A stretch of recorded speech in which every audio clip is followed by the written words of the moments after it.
சரி தம்பி. இந்த சியாபானிக்கு இருக்கா ஸ்கிரீனை பாருங்க. உங்களுக்கு விலங்காடின்னு சொல்லுங்கள் அடையில. விலங்காடி இருக்கா சொல்லுங்க, மெசேஜ் அதை போடுங்க. சரிதானே? ஓகே. ஓகே. இப்ப நமக்கு 2வது யூனிட் வந்து 2வது அழகாக இருக்கிறது இந்த எந்திரவியல். அது நம்ம எந்திரவியல்னு சொல்லலாம், அல்லது என்ஜினியரிங் டெக்னாலஜின்னு சொல்லலாம், அல்லது பொறியியல் தொழில்நுட்பம் என்று சொல்லலாம். எப்படியும் பேர் சொல்லுவாங்க.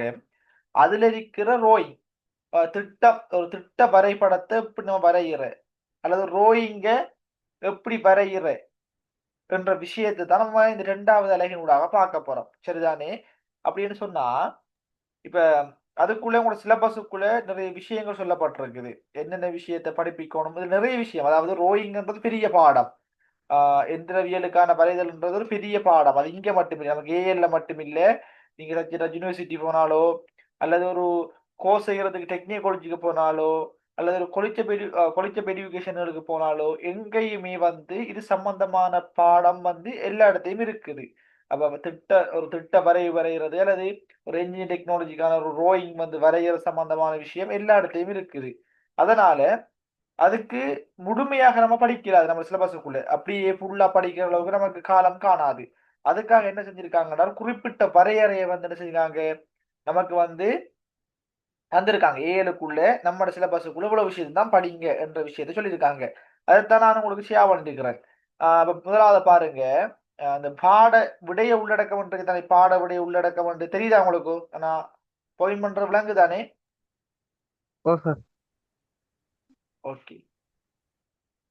இந்த விஷயத்தை பார்த்தீங்கன்னா இருக்கிற விஷயங்களை பாருங்க. நான் மார்க் பண்ற விஷயங்களை பாருங்க. இதுல பாருங்க, பல்வேறு திட்ட வரைவுகள் இருக்குன்னு சொல்றாங்க. அதாவது இப்ப இந்த வரைவுக்குள்ள நான் டீப்பா பார்ப்பேன், சிலபஸ்ல சொல்லிட்டு போறேன்னா ஓகே. நம்ம வரைவுக்குள்ள நமக்கு 3 விதமான பாடம் இருக்கு. நமக்கு தெரியும். ஒன்று சிவில் சம்பந்தமான கட்டடம் சம்பந்தமான பகுதி ஒன்று இருக்குது.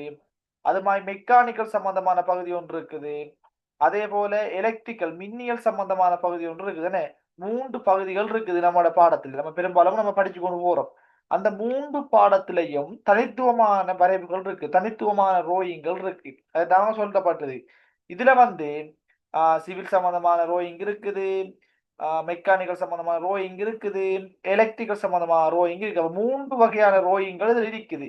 இந்த இந்த ரோயிங்கள் எல்லாத்தையும் என்ன செய்யணும், நமக்கு தெரிஞ்சிருக்கணும். ஆனா இதுல 3 வகையான ரோயிங்கள் இருந்தாலும் தம்பி, நம்ம அதிகளவாக ஏஎல்ஏயும் சரி, அல்லது ஒரு டெக்னாலஜியோ அல்லது என்ஜினியரிங் துறை தெரிவு செய்கிற மாணவன் ஏஎல்ல அல்லது யூனிவர்சிட்டியில எந்த இடத்திலையும் அதிகளவான அதிகளவான பயன்படுத்துறது, அதிகளவா கீறி பழகுற ரோயிங் எதுன்னு பார்த்தோம்னு சொன்னா மெக்கானிக்கல் ரோயிங் தான் பார்ப்போம். அப்ப இது சம்பந்தமான விஷயம் நமக்கு தெரிஞ்சிருக்கணும். முதலாவது இதுல சொல்லப்படுறது. அடுத்ததை பாருங்க. இதுக்கு பிறகு பொறியியல் சார்ந்த கருமங்களுக்கு திட்டப்படத்தினை வரையும் போது கேத்திர கணித உபகரணங்களையும் நியமங்களையும் பயன்படுத்துவார்.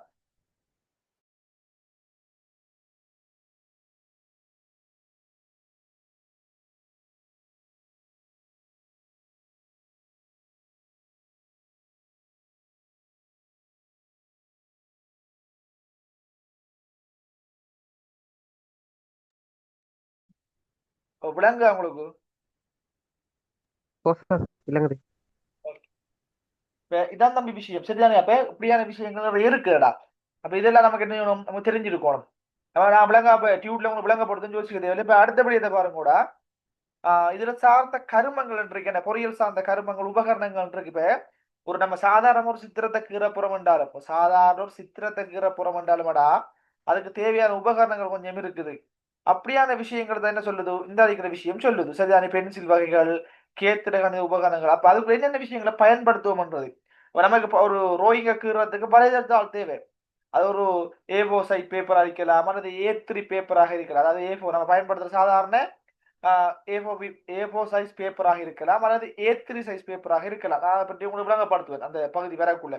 அதே போல நியம சட்டம் என்ற விஷயங்கள் தேவை. ரேக வகைகள், நியம சட்டம் இப்படி வரைய போறோம், எண்ணத்துல வச்சு வரைய போறோம் என்ற அளவுகள் சார்ந்தது. அதே போல எப்படியான ரேகைகளை பயன்படுத்த போறோம், என்னென்ன எழுத்துக்களை பயன்படுத்த போறோம், அளவீடுகளை பயன்படுத்த போறோம், பிறகு அளவுடை பரிமாணங்கள் என்ன இருக்குது, எளிய அளவுடை என்ன இருக்குது, மூளை விட்டு அளவுடை என்ன இருக்குது, இப்படி நிறைய விஷயங்கள் இதுல சொல்லப்படுகிறது. அதே போல பாருங்க. ஓகே.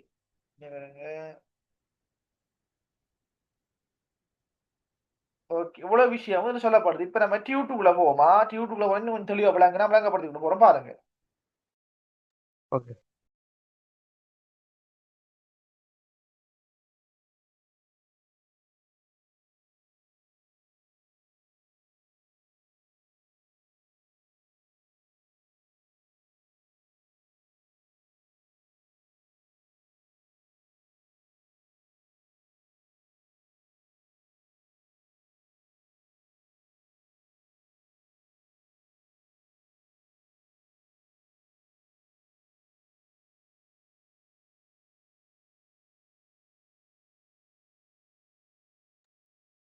இந்த டியூட் விளங்குதானே தம்பி?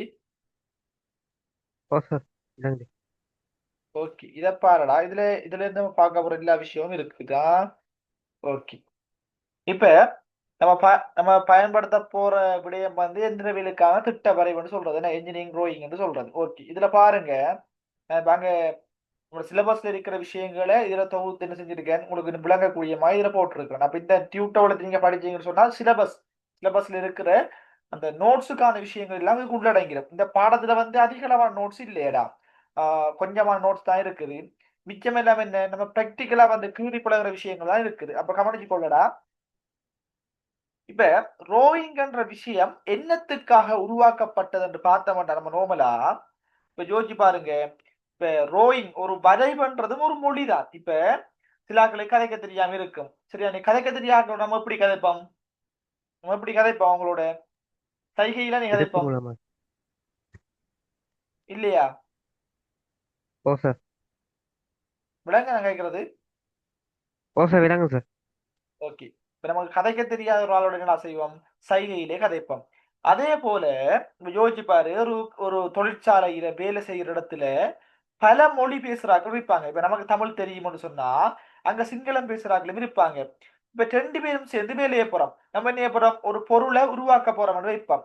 அந்த பொருளை உருவாக்க போறோம்னு சொன்னா, இப்ப நான் தமிழ் பேசுற ஒரு ஆள் வந்து அந்த பொருளுக்கான வடிவமைப்பு என்ன செய்யறேன்னு கீறுறேன். சிங்கள ஆள் தான் என்ன செய்ய போறாரு, அதை உருவாக்க போறாரு. அப்ப நான் தமிழ்ல சொல்ற விஷயங்கள் அவருக்கு அவர மொழியில விளங்கிக் கொள்ளக்குள்ள சில நேரம் என்ன தவறுதலான விடயங்களை விளங்கிக் கொள்ளலாம். விளங்கி கொண்டா இப்ப நம்ம சொல்ற மாதிரி அவர் அந்த பொருள் உருவாக்குவாரா? இல்ல சார். உருவாக்குறது வாய்ப்பு இல்ல தானே. ஒரு சின்ன இல்ல பிழைகள் சார். வரும் தானே. ஓ சார். ஓ, அதே போல இப்ப இதுன்னு சொன்னா, இப்ப யோசிச்சு பாருங்க. இப்ப நம்ம வீடு கட்ட போறோம்டாடா, இந்த வீட்டுக்கான ஒரு பிளானிங்க செஞ்சு தர ஒரு ஆள் வேற ஒரு ஆள், அந்த வீடை கட்டுற ஒரு ஆள் வேற ஒரு ஆள். ஓமா இல்லையா? பிளான் செஞ்சு தர ஆளா வீடை வந்து கட்டுறாரு? இல்ல சார். விளங்கல் எனக்கு என்ன சொல்றேன்? இல்ல சார். இல்ல. அப்ப பிளான் செஞ்சு தார ஒரு ஆள் வேறடா, வீட கட்டுற ஆள் வேற. அப்ப ரெண்டு நபர்கள் அங்க சம்பந்தப்படுறாங்க. அது வேறு வேறுபட்ட நபர்கள் சம்பந்தப்படுறாங்க. அப்படியான டைம்ல பிரச்சனைகள் வராம இருக்கிறதுக்காகத்தான் இந்த ரோயிங்க கொண்டு வந்தாங்க. இப்ப நம்ம ரோயிங்ல அளவுகள் எந்த பக்கத்துல என்ன அளவு வரணும். இப்ப முன் பக்கம்னு சொன்னா அந்த நம்ம ஒரு இப்ப கப் ஒன்று உருவாக்க போறோமே, ஒரு மண் கப் ஒன்று உருவாக்க போறோம். அந்த கப்புட வட்டம் உள்ளுக்கு இருக்கிற விட்டம், அந்த வளைவுத்தன்மை எத்தனை மில்லி மீட்டர் இருக்கணும், அதுல எத்தனை சென்டிமீட்டர் இருக்கணும், அது உயரம் எத்தனை சென்டிமீட்டர்ல வரணும். ஏன்னா இப்படியான விஷயங்களை நம்ம நேரம் ஒரு பட ரீதியாக என்ன செய்யறோம், அதை வந்து கீறி காட்டி அது அளவுகளை குறிச்சு கொடுക്കാം. அப்ப எந்த மொழி தெரிஞ்சாலாக இருந்தாலும் இருக்கலாம். அவருக்கு மொழி தெரிஞ்சு இருக்கலாம், மொழி தெரியாம இருக்கலாம். அவர் பேசக்கூடிய ஆளாக இருக்கலாம், பேச இயலாத ஆளாக இருக்கலாம். எப்படி இருந்தாலும் நமக்கு பிரச்சனை இல்லை. அந்த அளவுகளை அவர் விளங்கிக் கொள்வாரா இல்லையா? விளங்கிக் கொள்வாரு. விளங்கிக் கொண்டு நமக்கு கீறுற படம் வந்து உருவாக்குற அந்த பொருள் வந்து எப்படி உருவாக்குவாரு, அந்த அளவின் அடிப்படையில் உருவாக்குவாரு. அப்ப எந்த மொழியாகவும் இருக்கலாம். அந்த அளவு திட்டத்தை நம்ம கொடுத்தோம்னு சொன்னா பார்த்து உருவாக்கக்குள்ள பிரச்சனை வர உருவாக்குவாங்க. ஓமா இல்லையா? ஓ சார். அப்படியான ஒரு பிரச்சனையை வந்து தீர்க்கிறதுக்காகத்தான் இந்த என்னையறாங்க, இந்த அளவு திட்டத்தை உருவாக்குறாங்க. அதாவது இந்த படவரை உருவாக்குறாங்க. இதன் மூலமாக எந்த பெரிய பொருள்னாலும் சரி, எப்படிப்பட்ட பொருள்னாலும் சரி, அவங்களுக்கு பிடிச்ச என்ன செய்யலாம், கொடுக்குற அளவுல சரியாக இந்த வேலை செய்கிறார்கள் செய்வாங்க, உருவாக்கி கொடுப்பாங்க. அப்படி உருவாக்கக்குள்ள வேலைத்தள 3 வகைப்படுது நம்மளோட பாடத்துக்குள்ள. என்னென்ன வருது, சிவில் ரோயிங் ஒன்று ஒன்று சொல்றாங்க. சிவில் ரோயிங்னு சொன்னா இப்ப இங்க பாருங்க, முதல்ல பார்த்து வருவோம். சிவில் ரோயிங் ஒன்று இருக்குது, மெக்கானிக்கல் ரோயிங் ஒன்று இருக்குது, எலக்ட்ரிக்கல் ரோயிங் ஒன்று இருக்குது. 3 ரோயிங் இருக்குது பிரதானமா. சரிதானே? நான் டியூட்டர் உங்களுக்கு ஷேர் ஓகே பண்ணுவேன். சார். விளங்கிக் கொள்ளுங்களா? ஓ சார். ஓகே. இப்ப கட்டிடம் சம்பந்தமான ரோயிங்னு சொல்லக்குள்ள இந்த வீடை கட்டுற சம்பந்தமானது. இப்ப ஒரு வீட்டை பிளான் பண்றது, அத்திவாரம் எப்படி வரணும், அதுல கட்டிடம் எப்படி வரணும், அதுல கூரை அமைப்புகள் எப்படி வரணும், என்ன இப்படியான எல்லா விஷயத்தையும் உள்ளடக்குனதாக இருக்கிறதா தம்பி குடிசா ரோயிங்னு சொல்லுவோம். அதாவது சிவில் ரோயிங்னு சொல்லுவோம். தெளிவுதானே? கேட்கிற விளங்குதானே? ஓ ஓ சார். ஓகே. 2வது ரோயிங், இதுதான் மிக முக்கியமான ரோயிங். அதாவது மெக்கானிக்கல் ரோயிங். சரிதானே? இந்த மெக்கானிக்கல் ரோயிங் தாண்டா நம்ம வந்து ஏஎல்ல வார நம்ம இப்ப என்ஜினியர் டெக்னாலஜி ஏஎல்ல கீறுற ரோயிங்னாலும் சரி, நம்ம இப்ப காலேஜ்லயோ யூனிவர்சிட்டிலயோ கீறி பழகுற அங்க நம்ம கீறுற ரோயிங் எல்லாமே வந்து மெக்கானிக்கல் ரோயிங் தான். அப்ப நம்ம ஒரு ரோயிங்க பழகுறதுக்கு அடித்தளமாக இருக்கிறது என்னன்னு சொன்னா மெக்கானிக்கல் ரோயிங். இந்த மெக்கானிக்கல் ரோயிங்க தான் நம்ம என்ன செய்ய போறோம்? கீறி பழக போறோம். இப்ப மெக்கானிக் ரோயிங்ல 3 விதமான ரோயிங் இருக்கு. சரிதானே? ஒன்று பார்ட்ஸ் ரோயிங்னு சொல்லுவாங்க. பார்ட் ரோயிங் இப்ப பகுதிகள். இப்ப ஒரு நட்டும் ஒரு போல்ட்டும் இருக்குன்னு சொன்னா அதுல 2 பகுதிகள் இருக்கு. இருக்கா இல்லையா? ஓ சார். இருக்கு சார். இருக்கு. அதுல 2 பகுதிகள் இருக்குது. சரிதானே? அந்த 2 பகுதிகளையும் தனித்தனி என்ன செய்யலாம்? நம்ம கீறிக்கொள்ளலாம். அப்படியான பகுதிகள் சொல்றது பார்ட் ரோயிங்னு சொல்லுவாங்க. அந்த இப்ப தனித்தனியா உருவாக்குற பகுதிகளை ஒன்றா சேர்த்தா தானே அந்த நட்டும் போல்ட்டும் சேர்ந்து வரும். ஓ சார். ஓகே. அத வந்து சொல்லுவாங்க அசெம்பிள் ரோயிங்னு சொல்லுவாங்க. நான் சும்மா உதாரணத்துக்கு சொல்லி கொண்டு வாரேன். நம்ம விஷயத்துக்கு விளங்கி சொன்னவங்கள விளங்கி வச்சுக்கொள்ளுங்க. அப்ப முதலாவது பார்ட் ரோயிங்னு சொல்லுவாங்க. பகுதி ரோயிங்னு சொல்றது. அடுத்து வந்து சொல்லுவாங்க அசெம்பிள் ரோயிங்ன்றா எல்லாத்தையும் சேர்த்து உருவாக்குற மாதிரி ஒரு பொருளை துண்டு துண்டா உருவாக்குறது பார்ட் ரோயிங்.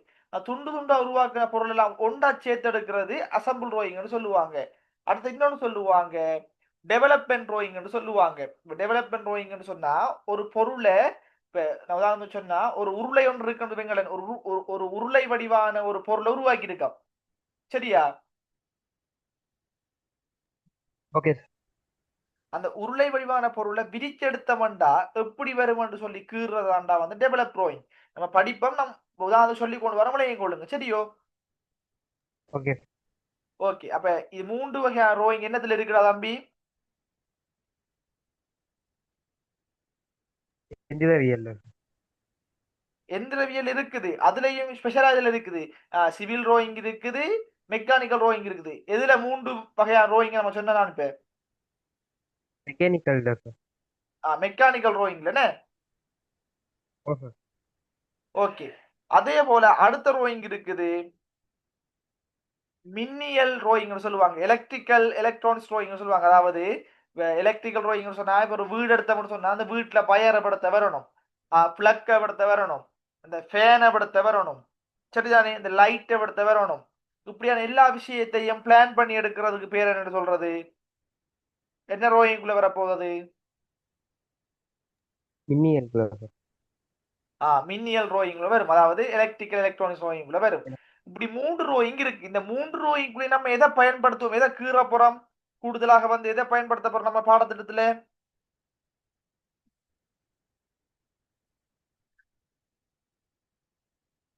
சிவில் ரோயிங்க கீறுவோமா, மெக்கானிக்கல் ரோயிங்க கீற போறோமா, இல்ல எலக்ட்ரிக்கல் எலக்ட்ரானிக்ஸ் ரோயிங்க கீற போறோமா? Mechanical sir. மெக்கானிக்கல் ரோயிங்க கீற போறோம். அதுதான் இந்த கீழே ஒரு நோட்டா போட்டுக்க பாருங்க. இதை பாருங்க.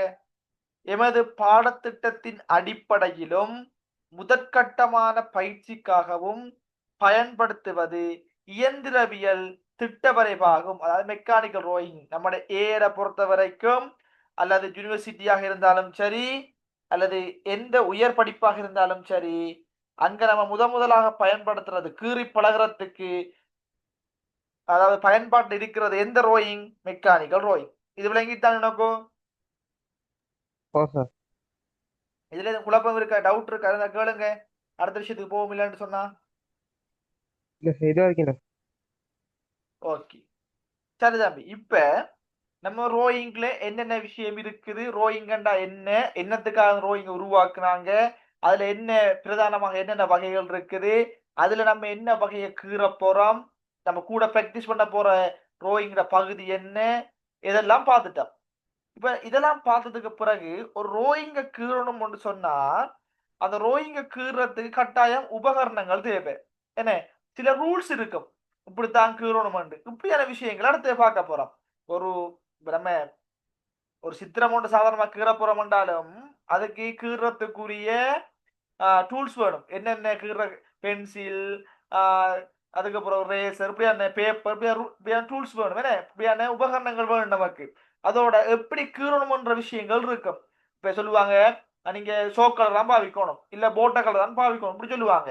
அதே போல இந்த நம்முடைய என்ஜினியரிங் டெக்னாலஜிலையும் பொறியியல் ரோயிங், என்ன, பொறியியலுக்கான அல்லது எந்திரவியலுக்கான ரோயிங்லையும் சில சட்ட திட்டங்கள் இருக்குது, உபகரணங்கள் இருக்குது, பயன்படுத்தப்படுற உபகரணங்கள். இது எல்லாத்தையும் நம்ம பார்த்துட்டோம்னு சொன்னா நம்ம பிரகனையெல்லாம் ரியலா பிராக்டிக்கலா கீற விஷயத்துக்குள்ள இறங்கலாம். சரியோ? ஓகே. ஓகே. ஆனா இன்னொன்னு கவனிச்சு கொள்ளுங்க, இந்த நோட்ஸுக்குள்ள வர விடயங்கள்ல இருந்து நமக்கு ஃபர்ஸ்ட் பார்ட் கேள்வி வராது. இப்ப நம்மளோட பேப்பர் எடுத்தோம்னு சொன்னாடா, பேப்பர்ல கூடுதலாக எம்சிக்யூ இருக்குது. எம்சிக்யூ 50க்குள்ள கட்டாயம் இந்த ரோயிங் சார்ந்த கேள்விகளுக்குள்ள, அதாவது 2வது அலகுக்குள்ள கட்டாயம் குறைஞ்சது 2 எம்சிக்யூ வரும். சொல்ற விளங்குதா? ஓ சார். ஓகே. நோட்ஸ் பகுதிக்குள்ள இருந்து கட்டாயம் 2 எம்சிக்யூ வரும். சரிதான, குறைஞ்சது. அல்லது 3 வரலாம். அதே போல செகண்ட் பார்ட்ல இந்த அமைப்பு கட்டுரை வினாக்கள் வரும். ஸ்ட்ரக்சர்னு சொல்லி 4 கேள்வி வரும், தெரியுமோ? ஓ சார்.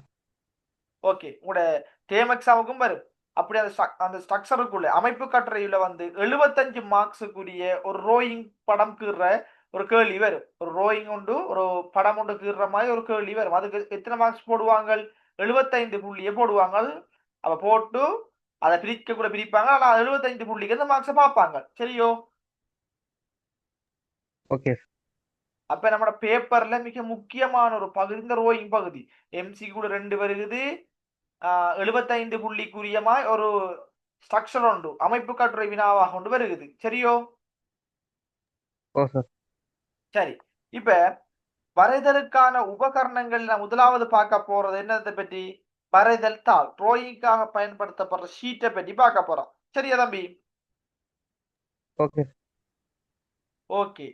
இப்ப உண்மையா இந்த சீட் சரியா, நம்ம A3 பேப்பர் சரி கண்டிருக்கீங்களா? A3 பேப்பர், ஓ சார். A3 பேப்பரை போல 4 மடங்கா இருக்கிற பேப்பர் தான் ஏ நோட் பேப்பர்னு சொல்லுவாங்க. சரியா? A3 பேப்பர் எத்தனை மடங்கா இருக்கும்?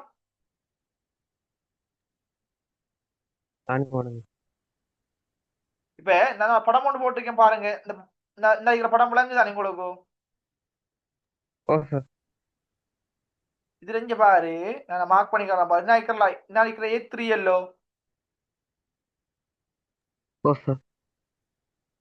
இந்த இருக்கிற A3 என்ற பேப்பர். இங்க பாரு, இந்த A3 போல 2 மடங்கு என்ன வரிக்க போகுது? A note. ஓமா இல்லையா? ஓ சார். இப்ப இங்க பாருங்க, இந்த இருக்கிற ஏ நோட்டை போல, அதாவது A2 போல, இந்த இருக்கிற A2 போல 2 மடங்கு தான் என்ன வரிக்க போகுது? இந்த இருக்கிற ஏ நோட் அழிக்க போகுது. மார்க் போடுற விளங்குதானே? ஓ சார். கட்டாயம் இங்க உன்னை விளங்கிக் கொள்ளணும் தம்பி. இந்த இருக்கிற சைஸ் இருக்கு தானே, பேப்பர் அளவுகள். ஓ சார். ஹலோ, விளங்குதானே தம்பி? ஓ சார். ஓகே. இந்த பேப்பர் அளவுகள் இருந்துடா கட்டாயம் எம்சிக்யூல கேள்வி வந்திருக்கு, ஒவ்வொரு முறையும் வந்திருக்கு பெரும்பாலும். இப்ப உதாரணமா சொல்ல போனா இந்த ஏ3 பேப்பருடைய அளவு என்னன்னு சொல்லி எம்சிக்யூல கேட்கலாம். கேட்டா நமக்கு இதுல அளவு தெரியணும். இப்ப அதுக்காக நம்ம என்ன செய்யலாது? இதுல இருக்கிற எல்லாத்தையும் பாடமாக்கி வைக்கலாது. பாடமாக்கி வைக்கலாம் எல்லாத்தையும். எஸ். எல்லாத்தையும் பாடமாக்கி வைக்கலாமாடா? எராஸ். பாடமாக்கி வைக்கலாது. ஆகவே இதுக்கு ஒரு தொடர்பு இருக்குடா. சரிதானே? இப்ப நான் சொல்றேன் பாரு, பாடமாக்கி வைக்கலான்றதுக்காக ஒரு தொடர்பு இருக்குது. இப்ப யோசிச்சு பாருங்க, இதுல எதன்டானே ஒன்று இதுல ஆக சின்ன பேப்பரா சின்ன பகுதியா இருக்கிறது வந்து எது A10 என்ற பகுதி. இங்க பாரு, ஆக சின்ன பகுதியா இருக்கிறது இந்த A10. ஆக பெரிய பகுதியா இருக்கிறது வந்து A நோட்ன்றது. ஒன்று நமக்கு A நோட்டினுடைய அளவு தெரியணும், அல்லது A10 A10 A10 என்ற அளவினுடைய அளவுகள் தெரியணும். 2ல ஒன்று தெரியும்னு சொன்னேலாம் நம்ம மிச்சத்தை கண்டுகொள்ளலாம். எப்படின்னு சொல்றோம் பாரு.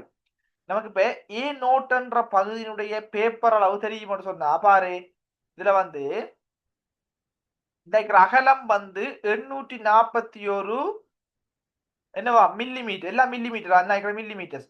அப்ப பெரிய பேப்பர் இந்த அகலம் வந்து 841 மில்லிமீட்டர். இந்த இருக்கிற நீளத்தை பாத்தீங்கன்னு சொன்னா 1189 மில்லிமீட்டர்.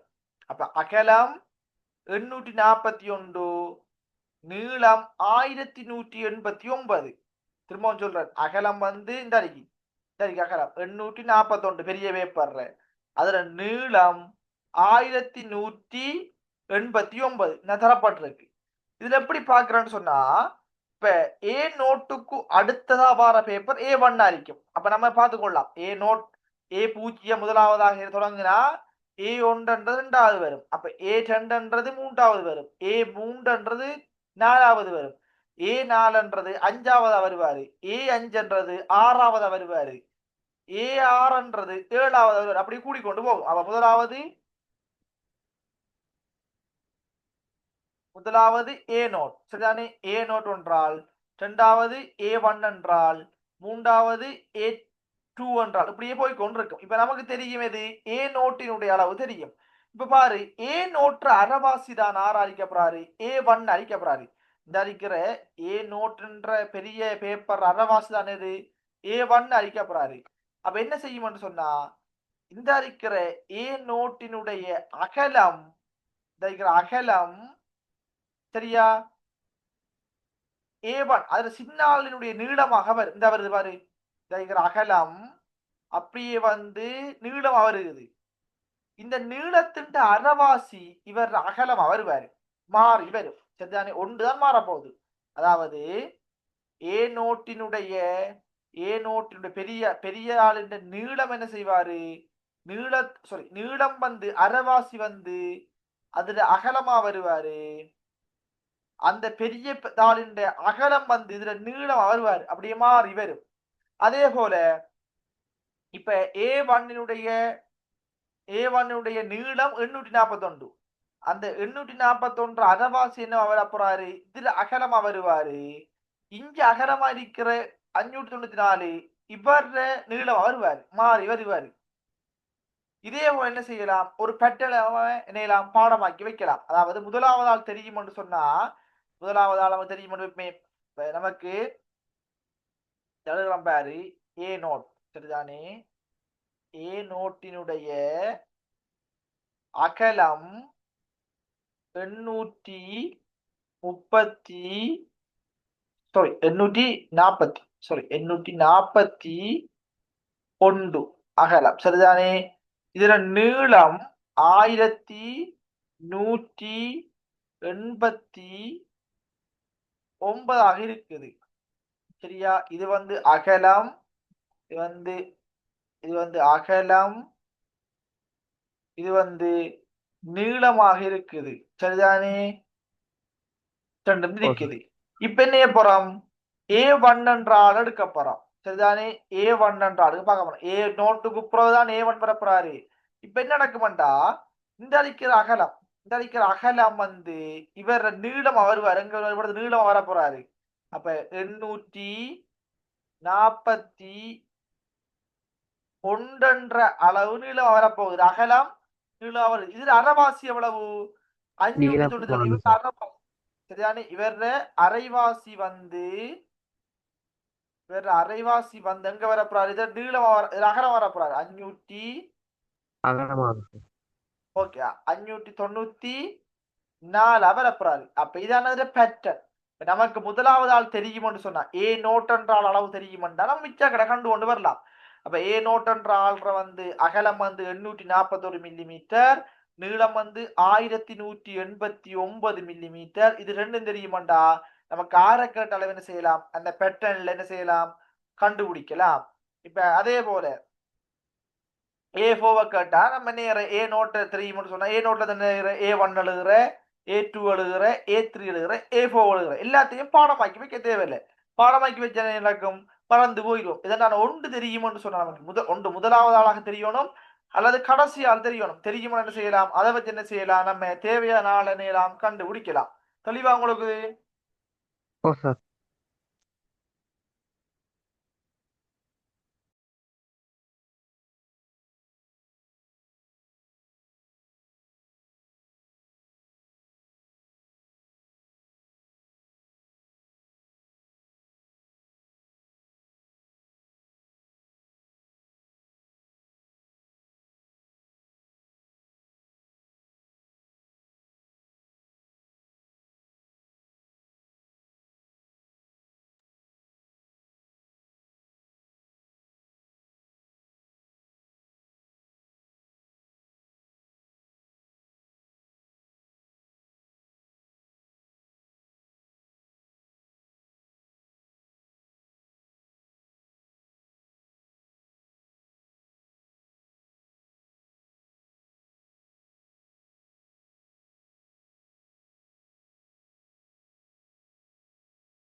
சுபகீதன் விளங்கு, நான் சொன்னது விளங்கிட்டா உங்களுக்கு? இது டவுட் எதுவும் இருக்குதா?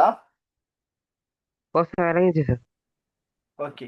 இப்ப நமக்கு இதண்டான முதலாவது ஆள் தெரியுமாடா என்ன செய்யலாமாடா, அதை வச்சுக்கொண்டு நமக்கு தேவையான ஆளை கண்டுபிடிக்கலாம் என்ன, அப்படித்தானே? ஓ சார். ஓ சார். இது சுவரா வந்து ஃபர்ஸ்ட் பார்ட்டுக்கு வருமா? இதுவரைக்கும் நீ பாஸ் பேப்பரோட ஓகே எடுத்து சார். பார்த்து பாஸ் பேப்பர் செய்யக்குள்ள விளங்கப்படுத்துவேன். பாஸ் பேப்பர் எடுத்து பார்த்தீங்கன்னு சொன்னா இது சம்பந்தமான கேள்விகளும் இருக்குது, வந்து இருக்குது. உங்களோட டேம் எக்ஸாம்களுக்கும் இதெல்லாம் வரலாம், சரிதானே? ஓ சார்.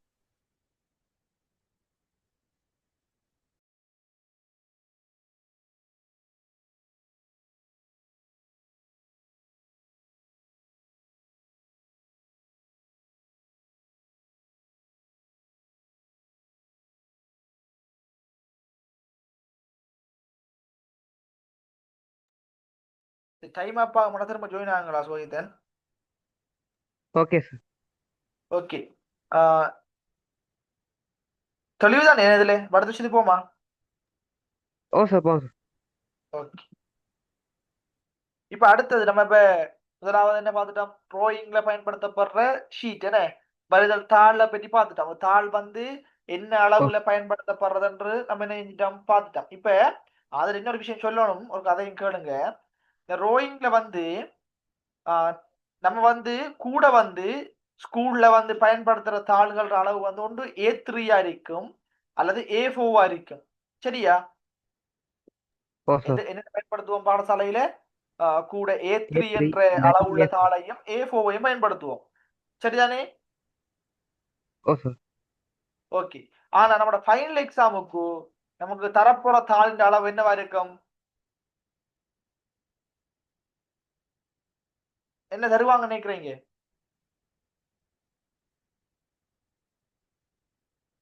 ஐடியா இருக்குதா?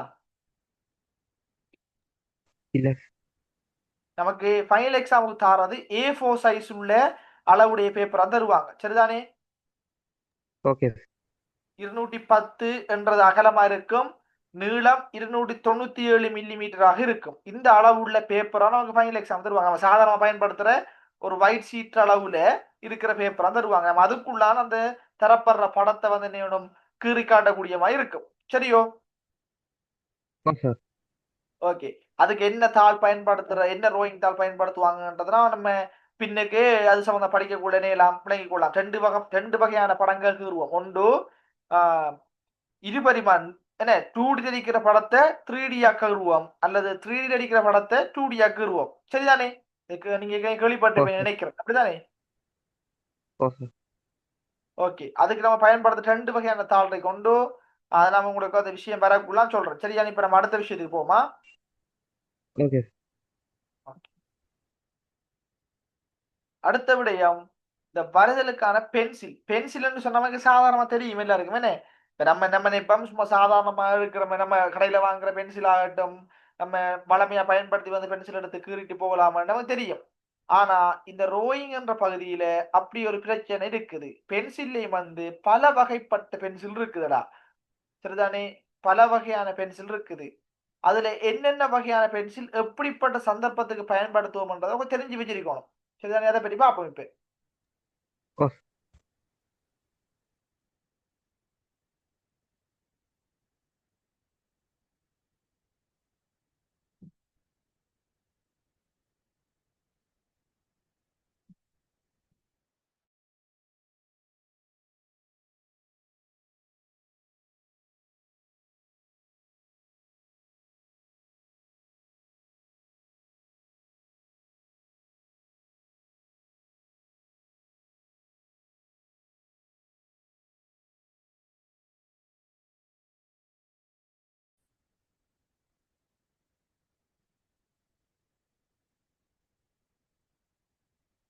சரி. இப்ப நமக்கு டைப் ஆஃப் பென்சில பார்ப்போம். சரிதானே? இந்த பென்சில்களுக்கு பயன்படுத்தப்படுற பென்சில்களோட வகைகள் இருக்கா பார்ப்போம்டா. இங்க பாரு. ஒருக்கா பாருங்க. பென்சில் இருக்கா பாருங்க. இதுல பாருங்க. பி வகையான பென்சில் கொஞ்சம் இருக்குதுனே. இருக்கல்லோ பி வகையான பென்சில் கொஞ்சம் இருக்குது பாருங்க. இந்த மார்க் பண்றேன். ஓ சார். இந்த பக்கம் பாருங்க. இந்த இருக்கிற என்ன பி வகையான பென்சில்களா இருக்குது. அப்படித்தானே? ஓ சார். இங்கல பாருங்க எச் வகையான பென்சில் கொஞ்சம் இருக்குது. இதுல நடுவுல ஹெச்பி பென்சில் ஒன்று இருக்குது. இன்னொன்று எஃப் வகையான பென்சில் ஒன்று இருக்குது. இதுல இந்த பி வகையான பென்சில் என்ன அர்த்தம்டா போல்ட் அர்த்தம். சரியா? போல்ட் இந்த தடிப்பு. அப்ப இந்த பி வகையான பென்சில்கள்ன்றது பேர் வந்து மாறிக்கொண்டு போகக்குள்ள இப்ப 2B இருக்கிறது கொஞ்சம் தடிப்பா இருக்கும். 3B இருக்கிறது அதை விட தடிப்பா இருக்கும்.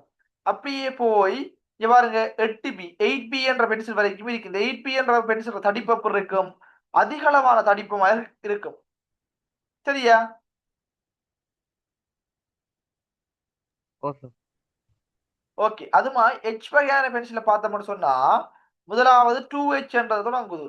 2H என்ற பென்சில்ற அந்த கூர்த்தன்மை எப்படி இருக்கும்னு சொன்னா அந்த கொஞ்சம் குறைவா இருக்கும் அந்த கூர்த்தன்மை. 3H என்றத பென்சில்ற கூர் வந்தனையும் இன்னும் கொஞ்சம் கடும் கூர்மையாக இருக்கும். அப்ப கீறக்குள்ள என்ன செய்யும்? கொப்பில வந்து மெதுவா கீறுபடுவாரு. தாள்ல வந்து மெதுவா கீறுபடுவாரு. 4H என்றது அதை விட மெல்லிசாக இருக்கும் கூர். இந்த எச்ல தன்மை வந்து கூடிக்கொண்டு போகக்குள்ள இப்படி எச்ல அளவுகள் வந்து கூடிக்கொண்டு போகக்குள்ள அந்த கூர் பென்சில்ற முனை இருக்குதானே முனையிற கூர்த்தன்மை வந்து ஆக மெல்லிசாகும். மெல்லிசாகுனா தாள கிழிக்கிறதுக்குரிய வாய்ப்பு இருக்கு. அதான் என்ன சொல்றாங்க இந்தியால போக்குள்ள இந்த கார்ட்னஸ் என்று சொல்றது. அப்ப இதுல பென்சில்ல தடிப்பு என்ன செய்யும்? மெல்லிசாகி கொண்டு வரக்குள்ள பேப்பரை கிழிக்கிறதுக்குரிய தன்மை என்ன செய்யும்? இதுல அதிகமாக இருக்கும். அதைத்தான் இந்த விஷயம் சொல்லுது. விலங்குதானே சொல்றது? ஓ சார்.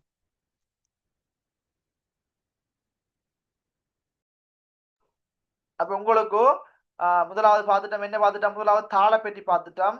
என்ன வரைதல் தாளை பற்றி பார்த்துட்டோம். அதுல என்னென்ன விஷயம் இருக்குன்றதை பார்த்துட்டோம்.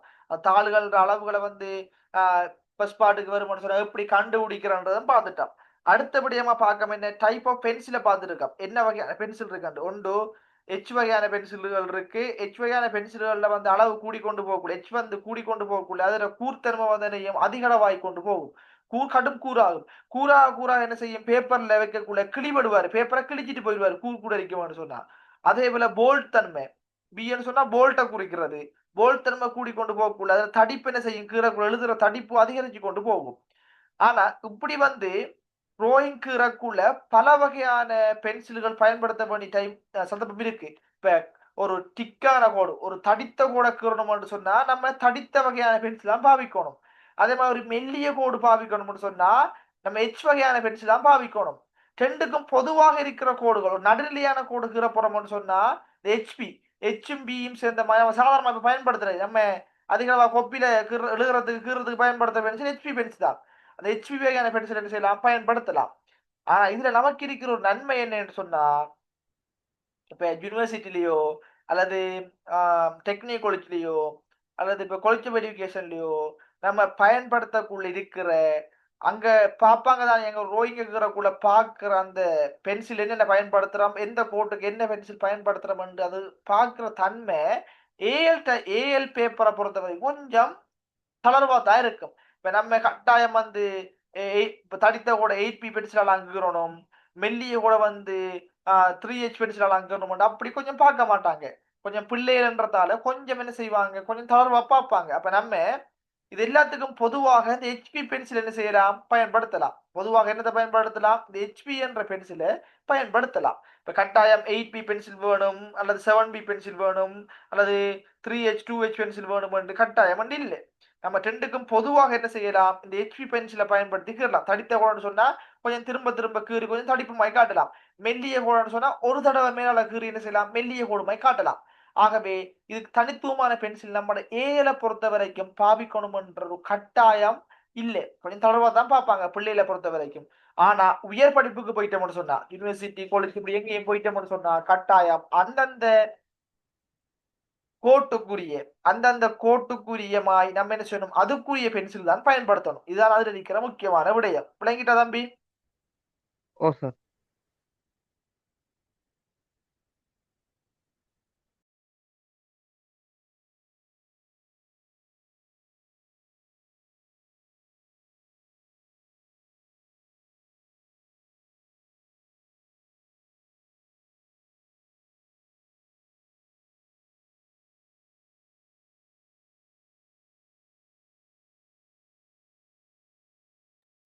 அடுத்த விடயம் இது எல்லாருக்கும் தெரிஞ்ச விடயம் என்ன, செட் ஸ்கொயர்னு சொல்லுவோம், மூலை மட்ட சோடி. இது எல்லாத்துக்கும் கணிதத்திலையும் சரி அல்லது வந்து நம்ம ஒரு ரோயிங்லயும் சரி எல்லாத்துக்கும் இது வந்து பொதுவா பயன்படுத்துவோம். அப்படித்தானே? இது ஓ தெரிஞ்ச ஒரு உபகரணம் தான் இது. ஓ சார். ஓ, இது தெரிஞ்ச உபகரணமா இருந்தாலும் நம்ம ரோயிங்கை பொறுத்த வரைக்கும் இந்த மூலை மட்டங்களுக்கு இருக்கக்குள்ள, இந்த மூலையில வார விட்டங்களுக்கு இருக்கக்குள்ள அல்லது ஆஹ் மூலையில வார ஒரு ரேகைக்கு இருக்கக்குள்ள, ஒரு கோடுக்கு இருக்கக்குள்ள அதிக அளவை வந்து என்ன செய்வோம், நம்ம பயன்படுத்துவோம். அப்ப இதை வந்து பெருசா நம்ம இதுல வந்து கதைக்கிறதுக்கு ஒரு விஷயம் இல்லை. இது என்ன விஷயம்னு தெரிஞ்சா போகுது நமக்கு. அப்ப மூலை மட்ட சோடி உங்களுக்கு என்னதுக்கு பயன்படுத்துறது தெரியும். அடுத்த விடயத்தை பாருங்க. அடுத்த கவராயம். கவராயம் வந்து நம்ம ஒரு ஒரு கோட்டை வந்து அளவு பிரிக்கிறதுக்கு இப்ப இப்படி ஒரு ஓ கோடு இருக்குன்னு சொன்னா, இந்த கோடு வந்து ஒரு கோட்ல வந்து 5 சென்டிமீட்டர் கோடை இருக்கிறப்ப என்ன செய்வோம், இதுல ஒரு வெட்டை வெட்டிட்டு அளவா கணிச்சு. கவராயத்துல கவராயத்துல 5 சென்டிமீட்டர் அளந்துட்டு என்ன செய்வோம், இதுல வச்சு கவராயத்தை வச்சு இப்படி எடுத்து இங்க ஒரு 5 சென்டிமீட்டர் வெட்டுவோம். வெட்டி இதை வந்து அப்படி 5 சென்டிமீட்டர் என்ன செய்வோம், எழுதுவோம். இந்த 5 சென்டிமீட்டர் எழுதுவோம். இப்படியான டைமுக்கு பயன்படுத்துறதுக்கு தான் என்ன செய்யும், இந்த கவராயமும் இந்த பென்சிலும் பயன்படுத்தப்படுகிறது. அதே போல ஒரு அளவு வட்டம், ஒரு 4 சென்டிமீட்டர் நீளமான ஒரு வட்டத்தை அடிங்க என்றக்குள்ள ஒரு 4 சென்டிமீட்டர் ஆறை எடுத்து என்ன செய்வோம், ஒரு வட்டத்தை வரைவோம். இப்படியான விடயங்களுக்கு தான் என்ன செய்யுது, இந்த கவராயம் வந்து பயன்படுத்தப்படுகிறது. அப்ப இதுல பயன்பாடு நமக்கு சின்ன வயதுல இருந்து நம்ம பயன்படுத்தி இருக்கோம். அது வந்து இப்ப இங்க ஏஎல்லையும் வந்து என்ன செய்யுது, அதிக அளவு தாக்கத்தை செலுத்துது. அப்ப இது உங்களுக்கு தெரியும், தெரிஞ்ச விஷயம். நம்ம அப்ப அடுத்த விஷயத்துக்கு போவோம். மூளை மட்டும் ஜோடியை பார்த்துட்டாம், கவராயத்தை பார்த்துட்டோம். என்ன அடுத்த விஷயமாக இருக்கிறது நமக்கு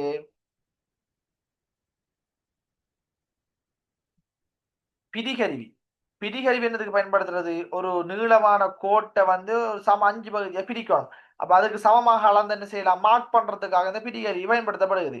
உதாரணமா சொல்ல போனா, நான் சும்மா ஹீரணி இப்போ நம்மகிட்ட ஒரு கோடு இருக்குது. இதுல கோட்டுற நீளம் வந்து ஒரு 10 சென்டிமீட்டர். இதை வந்து 5 சம பகுதியை பிரிங்க என்ன செய்வோம், நம்ம என்ன செய்வோம், இதை வந்து 5 பிரிக்கணும்னு சொன்னா 10ன்னு சொன்னா 2 சென்டிமீட்டர் படி எடுத்து என்ன செய்வோம், ஒண்ட மார்க் பண்ணுவோம். பிறகு இந்த பிடிகரியை வச்சுக்கொண்டு என்ன செய்வோம், கலையாண்டு எடுத்து இப்படி மார்க் பண்ணி என்ன செய்வோம் வரும். இப்படியான விடயங்களுக்கு பயன்படுத்துறதா என்ன செய்யுது, இந்த பிடிகருவி பயன்படுத்தப்படுகிறது. அதாவது சமமான நீளங்கள் என்ன செய்யறதுக்கு பிரிக்கிறதுக்காக பயன்படுத்தப்படுகிறது. அதே போல அடுத்த விஷயமா இருக்கிறதாரு பாகமானி. பாகமானின்னு சொன்னா இப்ப நமக்கு பாகமான பயன்பாடு நமக்கு இந்த ரோயிங்கை பொறுத்த வரைக்கும் கட்டாயம் தேவை.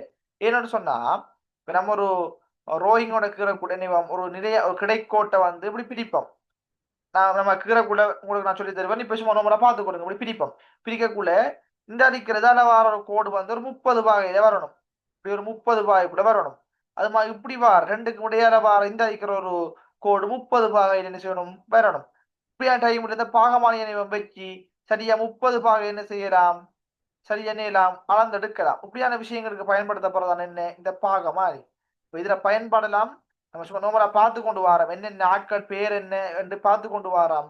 இதுல பயன்பாடு நமக்கு இப்ப ரோயிங்க கீற வலிக்கிட்டதுக்கு பிறகு, ரோயிங்க கீற ஸ்டார்ட் பண்ணதுக்கு பிறகு இதுல பயன்பாடுகள் நமக்கு அதிக அளவு இருக்குது.